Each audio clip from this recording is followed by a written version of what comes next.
Imagine a single unreleased GOL call, buried for over 25 years. From inside Columbine's library, that whisper alone should chill you. April 20th, 1999, a sunny Tuesday in Littleton, Colorado. Two senior boys, Eric Harris and Dylan Klebold, walked into Columbine High School carrying duffel bags heavy with secrets. In under an hour, 12 students and one teacher lay dead. 21 others bled out on linoleum floors, while sirens screamed too late. The nation watched in horror. But one piece of evidence vanished from public record. A frantic 911 call placed from the library payphone. 11:29 a.m. The exact moment the killers entered the room where 56 terrified students hid. Beneath tables, officials released hours of audio. But not this one. Redacted, sealed, forgotten by most, remembered by a few. Tonight, we peel back the tape. We won't sensationalize the pain.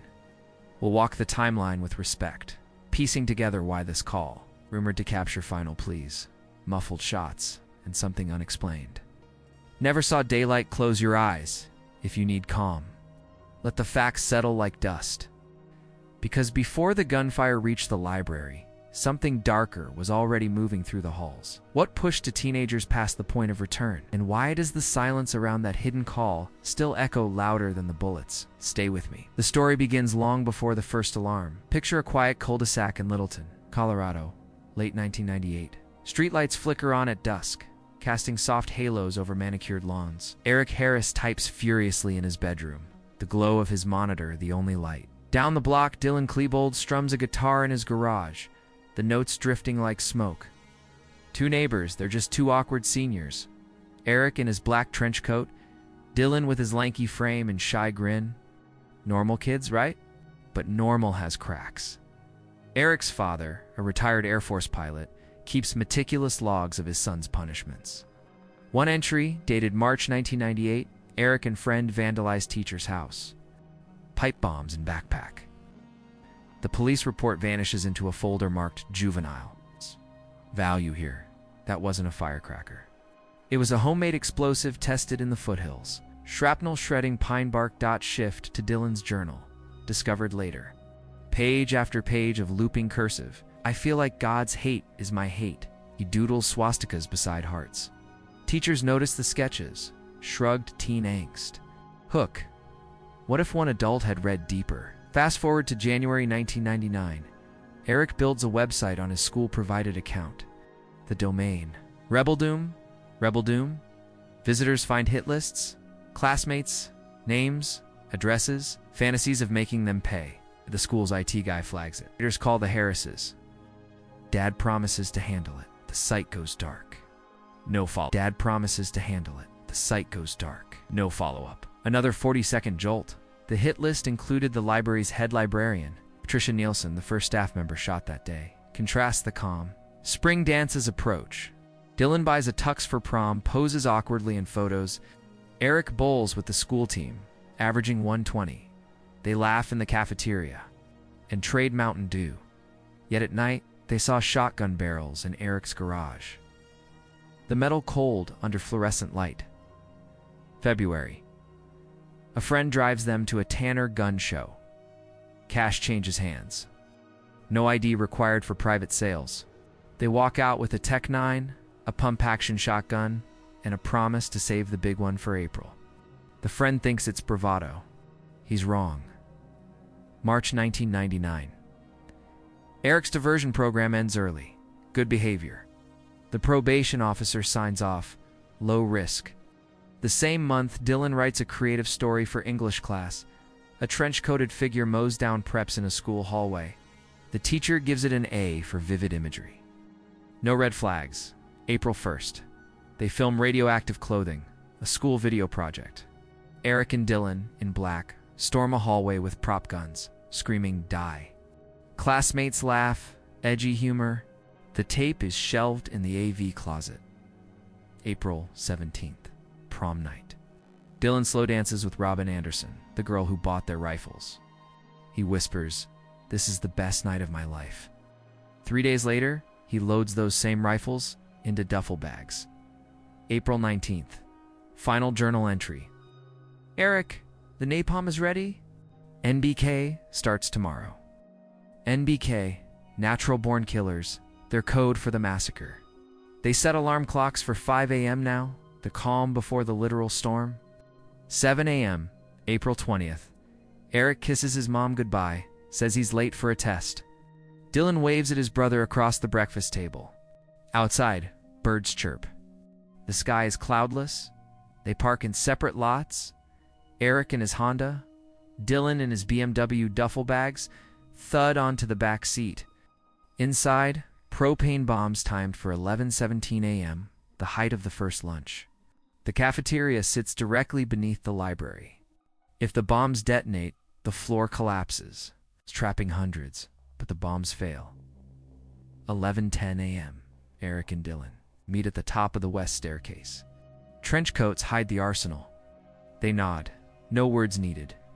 The first shotgun blast echoes at 11:19, and the library. 56 students inside, studying, chatting, oblivious. The payphone on the wall will ring in 10 minutes. What happens when the doors burst open? When the calm shatters into screams? The storm has arrived. 11:19 a.m., the first gunshot cracks like a starter pistol in a nightmare. Rachel Scott sits on the grass outside the west entrance, laughing with Richard Castaldo. A single round tears through her temple. Richard slumps, paralyzed, blood pooling beneath his wheelchair. No one inside the school hears the shot over the morning chatter. 11:20, Eric and Dylan stride through the doors, trench coats flapping. They toss a pipe bomb down the hallway. It fizzles, smoke curling like a warning. Students glance up, confused. Is this a senior prank? Laughter ripples. Then the Tech 9 barks. Bullets ricochet off lockers, sparks dancing in the fluorescent light. Pause, breathe. The chaos hasn't reached the library. Yet, 11:21. Danny Rorbo steps outside for a smoke. He's 15, wearing a white t-shirt that makes him a target. Eric raises the shotgun. The blast folds Danny in half. He crawls a few feet before collapsing on the sidewalk. A teacher inside dials 911. Shots fired. Kids down? The operator's voice is calm, trained. Value. This is the first official call, released years later, but not the one we're chasing. 11:22. Inside, the fire alarm shrieks. Students pour into the halls, thinking drill. Eric fires into the crowd. Lance Kirkland takes a shotgun pellet to the face. He stumbles, blood streaming. This isn't a joke. Someone screams. The herd reverses, trampling towards safety that doesn't exist. 11:23. The killers climb the main stairs. Their boots echo like a funeral march. At the top, they lob another bomb. It explodes harmlessly in the parking lot, shattering windshields. Sirens wail in the distance. Jefferson County deputies, still minutes away, contrast the calm. In the library, 56 students settle into the study hall. Sunlight streams through high windows. The smell of old books and teenage perfume. Patricia Nielsen, the librarian, stamps due dates. A girl whispers about prom. No one hears the gunfire yet. 11:24. Eric and Dylan reach the cafeteria doors. They peer through the glass. Hundreds of kids below, oblivious. The propane bombs, 20 pounds each, sit ticking in the duffels. 11:17 came and went. The timers failed. Rage flickers in Eric's eyes. Plan B, manual carnage. 11:25. They fire into the cafeteria from above. Glass explodes. Tables flip. A freshman dives under a bench, phone clutched like a lifeline. She dials 911. We're being shot at. The operator asks for location. Cafeteria, please hurry. This call is public, but the library's payphone remains silent. 11:26. The shooters retreat upstairs. Smoke grenades roll down the halls, hissing. The air thickens with sulfur and fear. Teacher Dave Sanders herds students into a science room, barricades the door with desks. He's bleeding from a shoulder wound but keeps moving. Stay low, he whispers, his last act of courage. 11:27. Outside, SWAT teams form perimeters. Helicopters thump overhead. Inside, the killers prowl. They shoot out windows, taunting police. "Come get us." Eric laughs, the sound tinny through the glass. 11:28. The library doors are still closed. Students inside hear muffled pops like firecrackers. Some laugh nervously. Others freeze. A boy named John Savage hides under a table, heart hammering. He knows Eric from theater class. Maybe that will save him. 11:29. The payphone on the library wall rings once. No one answers. Then the doors burst open. The comm shatters. 11:29 a.m., the library doors explode inward. Wood splinters, like brittle bones. 56 students look up from textbooks, the sudden intrusion slicing the quiet like a scalpel. Eric Harris steps in first, shotgun cradled like a newborn. Dylan Klebold follows, Tech 9 sweeping the room in lazy arcs. Sunlight catches dust motes, turning them into slow-motion fireflies. "Get under the tables." Eric's voice is flat, almost bored. Chairs scrape. Bodies drop. The carpet muffles frantic breaths. Pause. Let the silence settle around you. Under table 12, Cassie Burnell clutches her friend's hand. The girl's nails dig crescents into Cassie's palm. Across the aisle, Isaiah Schulz whispers a prayer, his voice a tremor. The air smells of ink, fierce wet, the metallic temps of adrenaline. 11:30, Eric fires into the ceiling. Plaster rains like snow. Who's ready to die? No one answers. The only sound is the soft click of Dylan, relude. Value. The first 911 call from the library comes now.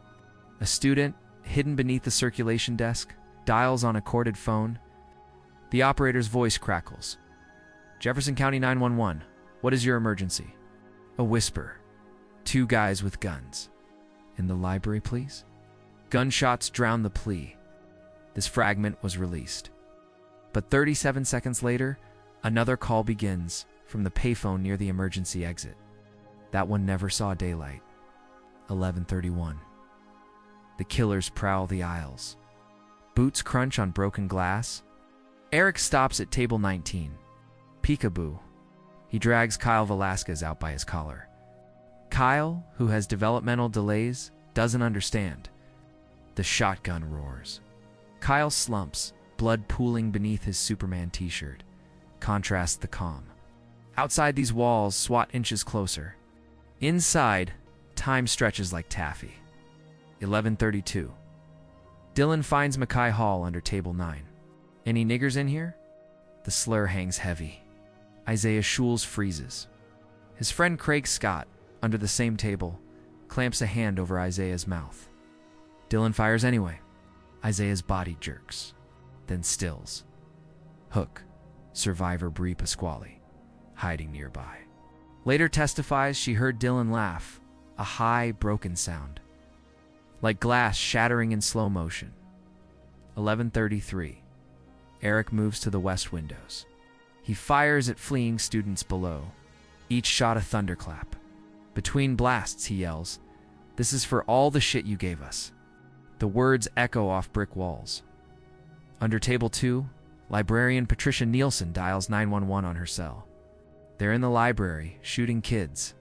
The operator asks her to stay on the line. Patricia whispers locations. Center aisle. East side. A bullet grazes her shoulder. She drops the phone but leaves it connected. This call is public record. The payphone call, however, overlaps 2 lines. One released. One buried. 11:34. The killers grow frustrated. No mass surrender. No begging. Eric kicks a chair. Everybody up. Against the windows, a few students rise, trembling. Among them, John Savage, Eric's old friend. "John, get out of here," Eric says, almost kindly. John runs. The door slams behind him. 11:35. Dylan spots Cassie Burnell. "Do you believe in God?" The question slices the silence. Cassie's voice steady. "Yes." The shotgun answers. Pause. Breathe with the survivors under the tables. Their heartbeats sync like a terrified metronome. 11:36. Eric joins Dylan at the center tables. They reload in tandem, the metallic symphony chilling. Let's go to the commons, Dylan suggests. Eric shakes his head. One more. He fires under table 16. Stephen Curnow, 13, takes the blast to the neck. Value, the payphone call, still recording, captures this exact moment. A girl's muffled sob. A boy whispered mom. Then a click. Someone lifts the receiver but says nothing. 30 seconds of breathing, gunfire, silence. Why was this erased? 11:37. The room is a tableau of horror. Blood spiders across carpet fibers. Books lie open like wounded birds. The killers step over bodies, casual as crossing a stream. 11:38. They reach the circulation desk. Patricia Nielsen, bleeding, crawls toward the back room. Eric fires. The bullet shatters a computer monitor inches from her head. She makes it inside, barricades with another teacher. Hook, hidden in the stacks. Student Evan Todd hears Dylan say, "I'm gonna blow this place up." Okay. Evan presses deeper into the shadows, tasting copper.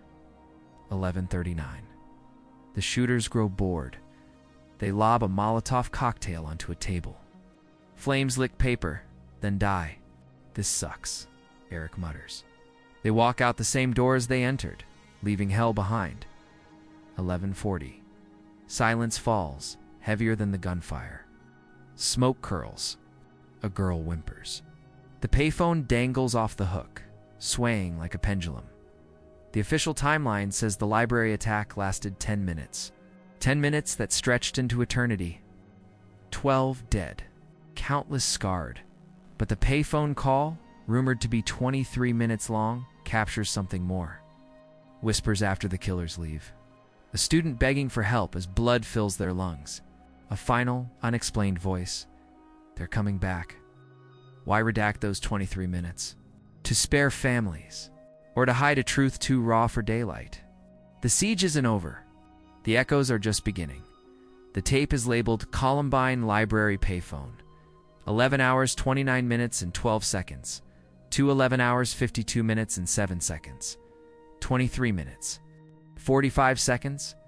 It sits in a Jefferson County evidence locker, wrapped in red tape, cataloged but never played in open court. The public got snippets. Patricia Nielsen's frantic cell call, cafeteria 911, even a deputy's radio chatter. But this one?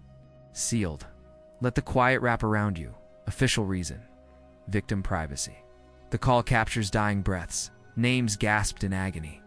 Releasing it would re-traumatize families. Fair? Logical? Yet the redactions feel surgical. Entire minutes vanish. Why scrub a scream, but preserve a cough? Hook 1. A former dispatcher, anonymous, leaks to a Denver reporter in 2006. She claims the tape opens with a girl's. Whisper there under the tables. Don't move, then gunfire. Then silence. 37 seconds of nothing but breathing. The dispatcher asked, "Are you still there?" No answer. Contrast. The released Nielsen call is chaotic, screams, demands updates. The payphone tape, per the leak, is intimate. A pocket of stillness inside the storm. Value. FOIA requests hit a wall. The county cites Colorado's victim rights statute. But in 2019, a judge ordered a redacted transcript for a civil suit. Only 8 lines surface. Help. Library. Bleeding bad. The rest. Blackbars.expert opinion. Dr. Park Dietz, forensic psychiatrist, testifies in a closed hearing. He argues raw audio could fuel copycats. Specific phrases the killers used. Taunts that became blueprints. Resolution hint. Safety yet the unknown gnaws. Rumor 2, at minute 14:02, after the shooters leave, a male voice, not a student, not staff, says it's clear. Then a click. SWAT didn't breach the library until 3:20 p.m. Who spoke? Pause. Let the question settle. Hook 3. A sound engineer. Hired by a victim's fund, enhances a leaked 10-second clip. Beneath the sobs, a rhythmic tapping. Morse. No, a dying student's foot, perhaps kicking a table leg in 4/4 time. The engineers report the pattern matches the baseline heart rate of a 15-year-old in shock. Official pushback. The clip is fake. The fund retracts. But the file's metadata shows creation date April 21st, 1999. Day after the massacre. Deeper unknown. The tape allegedly captures the killers, returning at 11:42. Brief, 30 seconds. Footsteps. A laugh, then exit. Why return to a room they'd already cleared? To check the bombs? To film? The library had no security cameras. The payphone, however, recorded everything. Resolution hint. The ATF later admits the propane bombs were moved post-massacre for scene preservation. Did the killers move them first? The tape might show. Contrast again. Families want it buried. Researchers want it studied. A middle path. A 2023 proposal to release a sanitized version, screams muted, names bleeped. The county denies. Reason. Even silence can wound. Hook 4. A survivor, Casey Rugsiger, hears the rumors. In a 2021 podcast, she says, "If my voice is on that tape, I want to hear it. Not to relive. To own it." She was shot on the shoulder under table 9. Her blood is on the carpet fibers the tape might capture dripping value. The tape's chain of custody is pristine. Signed in, signed out, never duplicated. Yet a copy allegedly surfaced on the dark web in 2015. Bidders reach $12,000 before the listing vanishes. Expert 2, criminologist. James Allen Fox warns that unreleased audio creates its own mythology. The unknown becomes the monster. He cites the Zapruder film, grainy public, yet still debated. A final unknown. Minute 2011. A child's voice. Faint. Mommy, it hurts. No child under 10 was in the library. The youngest victim was 14. Audio forensics suggests pitch shifting, panic raising a teen's voice. Or something else. The tape ends at 11 hours 52 minutes and 7 seconds with a dial tone. SWAT enters hours later. What lingers in those redacted minutes? Mercy? Horror? A clue to why? The survivors carry the weight of what they lived. Their stories, raw, fractured, brave, are the bridge from the vault to the light. But some shadows refuse to fade. The library doors stayed, shut long after the gunfire stopped. Inside, survivors breathed through blood-soaked sleeves and counted heartbeats like rosary beads. Outside, the world demanded answers. But the ones who lived carried fragments no report could file. Bree Pasquale was 17, hiding under table 4. Shotgun pellets shredded her right arm. She pressed it to her chest to muffle the screams. In a 2007 interview, she recalls the silence after the killers left. It was louder than the shots. Like the room was holding its breath, waiting for them to come back. She learned to sleep with the lights on. Value Bree founded a peer counseling program at Columbine, Closure in Action. Contrast, Patrick Ireland, the boy in the window, took 2 bullets to the head.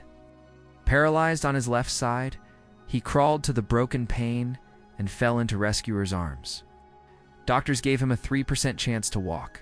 Today, he runs marathons. Hook. In 2019, Patrick returned to the library, now a rebuilt atrium, and touched the exact spot he fell. "I needed to prove the floor didn't own me," he said. "The carpet is gone, but the echo remains." Now, the doubt creeps in. Online forums insist a third shooter prowled the roof. Eyewitnesses. 2 students claimed they saw a man in black fatigues.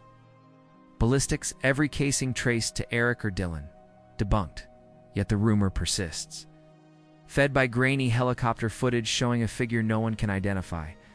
Eerie possibility, misremembered trauma, or something missed. Frank DeAngelis, the principal, still walks the halls. He kept a bullet fragment in his desk drawer for 20 years. Reminder, he says, that evil walked in with hall passes.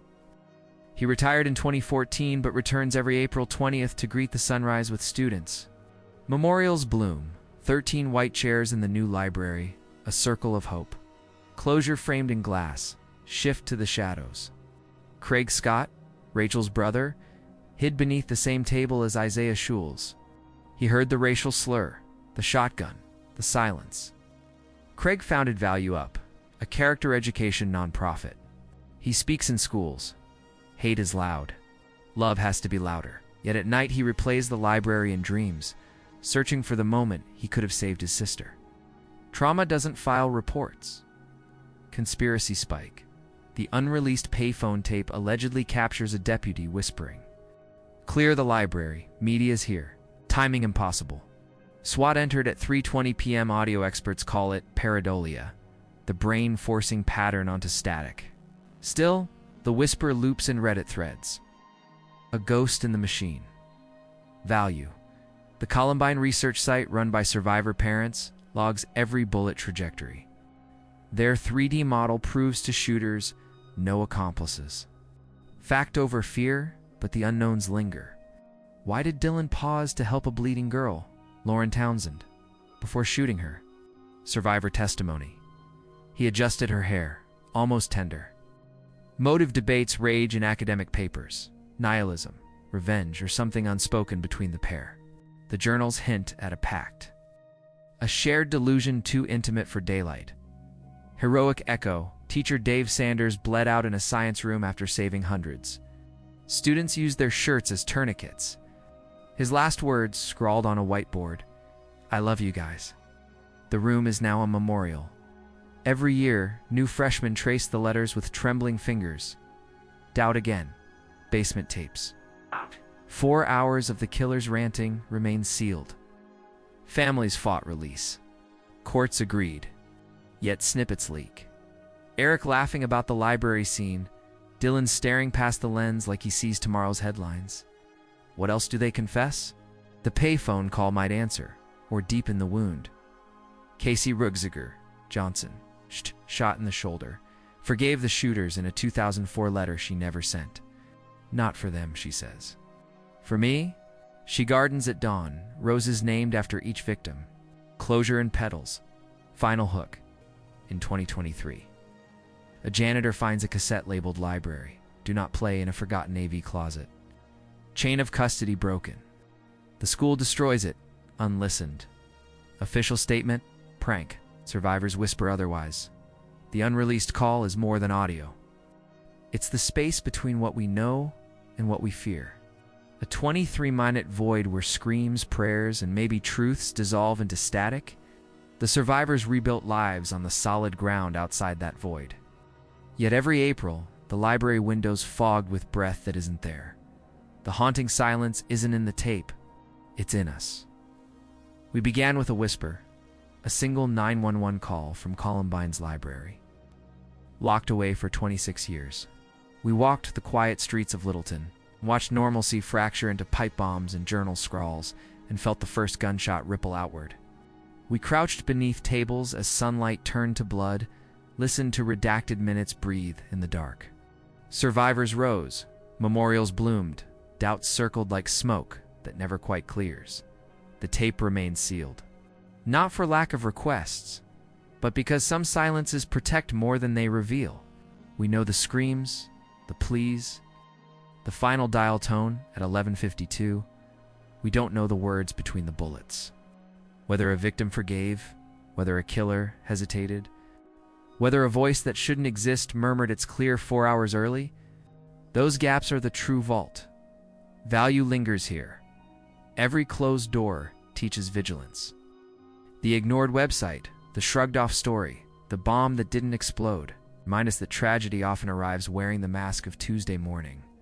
Ask yourself tonight, what quiet warning drifts past your own window? The library is gone, rebuilt into light and glass. Yet every April 20th, students leave 13 empty chairs in a circle, a hush shaped like absence. Patrick Ireland runs. Bree Pasquale counsels.